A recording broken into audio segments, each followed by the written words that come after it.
अस्सलाम वालेकुम, welcome back. Mohsin अकरम मेरा नाम है। अलकरम स्कूल ऑफ थॉट्स पे वीडियो देख रहे हैं। ज़ाब्ता फौजदारी 1898 क्रिमिनल प्रोसीजर कोड 1898 हम कर रहे हैं। इसके अंदर पुलिस का जितना भी काम है उसको हम करते हैं कि पुलिस कैसे पॉलिसिंग करेगी। 244A जो इसका सेक्शन है that is about statements under section 164। दोस्तों 164 जब हम पढ़ने लगे थे तो मैंने आपको कहा था ये अहम है, इसको जरा ज़हन में बैठा लूं।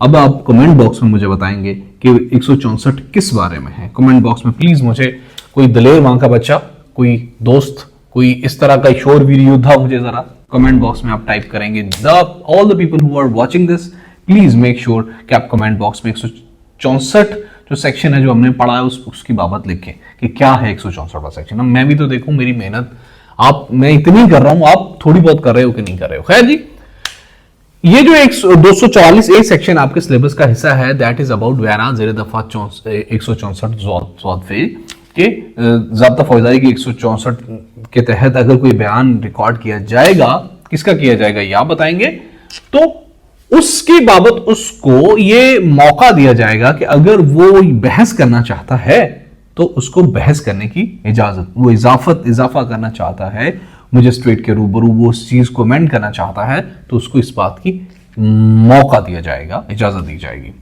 364वां जो हमारा आर्टिकल है that is about examination of accused how recorded, के मुल्जिम का बयान किस तौर कलमबंद किया जाएगा।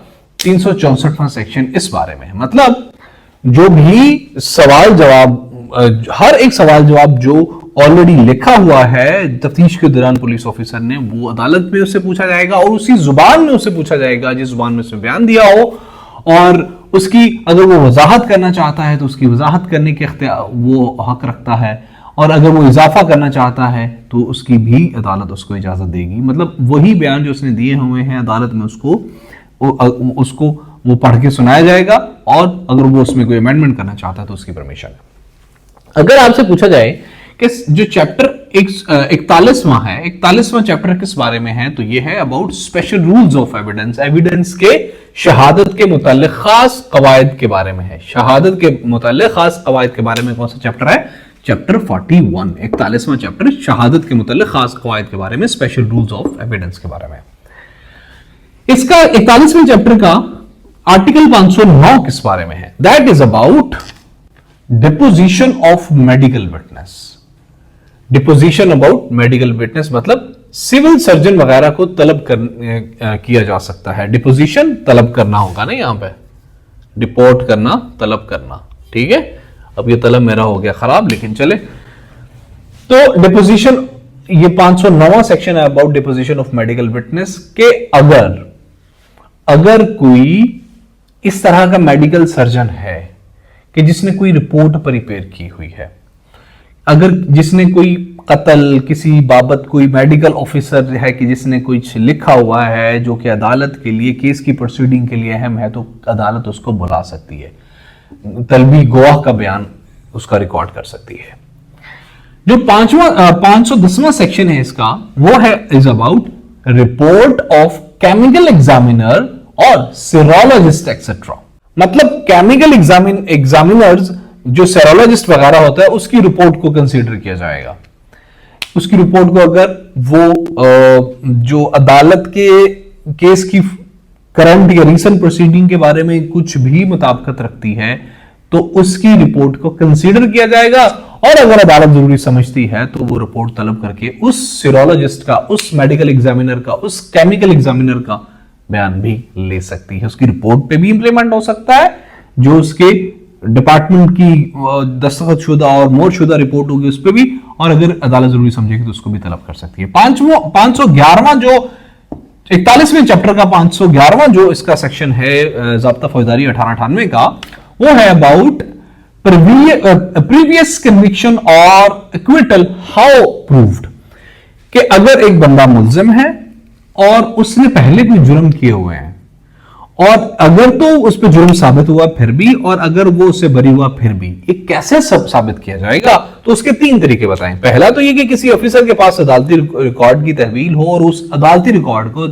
पेश किया जाएगा, तो उस चीज को जो प्रीवियस उसका कन्विक्शन होगा या एक्विटल होगा उसका प्रूव माना जाएगा, या फिर जहां पर उसको सजा काटी है वहां का रिकॉर्ड तलब किया जाएगा, फिर पता चलेगा हाँ ये बंदा था।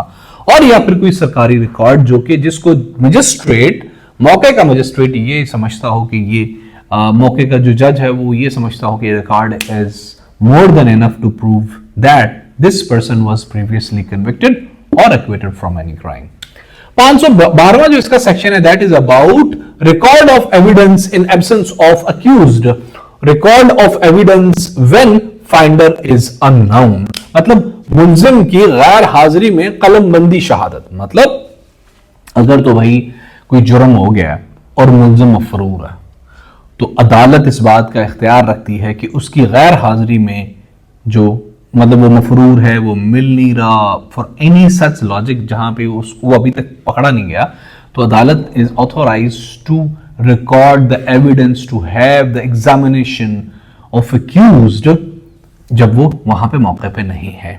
ठीक है, और फिर उसको उसी चीज को उसकी गिरफ्तारी की बाबत इस्तेमाल किया जाएगा कि भाई अब केस कंसोलिडेट हो गया, जो हो गए, तो वो अगर वो मफरूर है फिर भी उसके जो है ना वो एविडेंस को रिकॉर्ड किया जा सकता है। अगला हमारा सेक्शन है 523वां, वो है procedure by police upon seizure of और stolen property taken under section 51। Section 51 के तहत जो माल मसरूका को हो उसको पुलिस को कब्जा करने का इख्तियार जो है ना उसका तरीकाकार बताया गया है 523वें सेक्शन के अंदर, कि जो मजिस्ट्रेट है, जो पुलिस ऑफिसर है, अगर वो इस तरह की कोई स्टोलन प्रॉपर्टी देखेगा तो उसको मजिस्ट्रेट को रिपोर्ट करेगा और तहवील लेके मजिस्ट्रेट के पेश करेगा। पहला रिपोर्ट करेगा, फिर तहवील में लेके मजिस्ट्रेट को पेश करेगा, फिर मजिस्ट्रेट उसका इश्तिहार करेगा और 6 माह के अंदर अंदर जो मालिक है वो मजिस्ट्रेट से अपनी प्रॉपर्टी ले सकेगा। 550वां सेक्शन है जो अब आपके सिलेबस का सेकंड लास्ट हिस्सा है, वो है power to police to seize property suspected to be stolen, कि पुलिस ऐसी प्रॉपर्टी को हथियाने का, पकड़ने का, रखने का इख्तियार रखती है जो कि जिसके बारे में पुलिस को शुबा हो ये चोरी हो जाएगी। ये पुलिस का ये इख्तियार 555 के अंदर है।